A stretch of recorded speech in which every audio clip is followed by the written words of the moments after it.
Himachal news 24/7। नमस्कार, स्वागत है आपका हिमाचल न्यूज 24/7 में और मैं हूं आपके साथ आंचल मुंगिया। पूर्व मुख्यमंत्री स्वर्गीय राजा वीरभद्र सिंह के देहांत के बाद प्रदेश कांग्रेस ने निर्णय लिया है कि राजा साहब की अस्थियों को प्रदेश की सभी पवित्र नदियों में प्रवाहित किया जाएगा। इसी को लेकर आज चंबा मुख्यालय में राजा साहब की अस्थियां लाई गई। चंबा जिला के परिहार, धनोता, उदयपुर, परेल में लोगों ने राजा वीरभद्र सिंह जी की अस्थियों को श्रद्धा सुमन अर्पित किए। राजा साहेब की अस्थियां जिस जिस मार्ग से होकर गुजरी, वहां पर दर्शन करने के लिए लोगों का सैलाब उमड़ आया।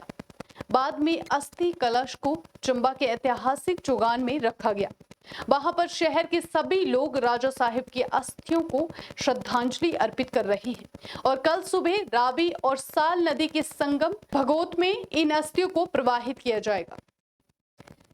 इस मौके पर जिला अध्यक्ष नीरज नैयर ने बताया कि स्वर्गीय राजा वीरभद्र सिंह की अस्थियां चौगान नंबर 1 में पहुंच गई है। उन्होंने बताया कि रास्ते में जगह जगह लोगों ने राजा वीरभद्र सिंह जी को श्रद्धांजलि दी और आज 1 बजे से कल 10 बजे तक अस्थि कलश यहीं पर रखा जाएगा और लोग इसे अपने श्रद्धा सुमन अर्पित कर सकते हैं। उन्होंने बताया कि कल 10 बजे के बाद इन अस्थियों को रावी और साल नदी के संगम भगोत में प्रवाहित किया जाएगा। आज 6 बार के पूर्व मुख्यमंत्री राजा वीरभद्र सिंह जी की अस्थियां जो हैं चंबा चौगान नंबर 1 के कला मंच पे पहुंच गई हैं और आज रास्ते में जगह जगह जो लोगों ने नम आंखों से राजा वीरभद्र सिंह जी को श्रद्धांजलि दी और अब आज 1 बजे से लेके कल सवेरे 10 बजे तक ये अस्थि कलश जो है यहाँ हमने स्थापित किया है और जो भी लोग राजा साहब को श्रद्धा सुमन अर्पित करना चाहते हैं वो आके यहाँ कर सकते हैं और उसके बाद तदुपरांत कल 10 बजे के बाद हम लोग सब अस्थियों को जो है भगोत में जो शमशान घाट है वहाँ विसर्जित कर देंगे जहाँ 2 नदियों का संगम है और नम आंखों से राजा साहब को विदा करेंगे पवित्र रावी नदी में। सर, मेरे तो राजा साहब से बहुत पुराने मेरे परिवार के संबंध रहे हैं, लेकिन मैं राजा साहब को तकरीबन जब पिछला उनका मुख्यमंत्री का काल था तब मैं राजा साहब को मैंने बहुत नज़दीकी से देखा, उनके कार्यशैली को देखा। मुझे नहीं लगता कि ऐसा महामानव दोबारा धरती पर जन्म लेगा, मेरा ऐसा मानना है।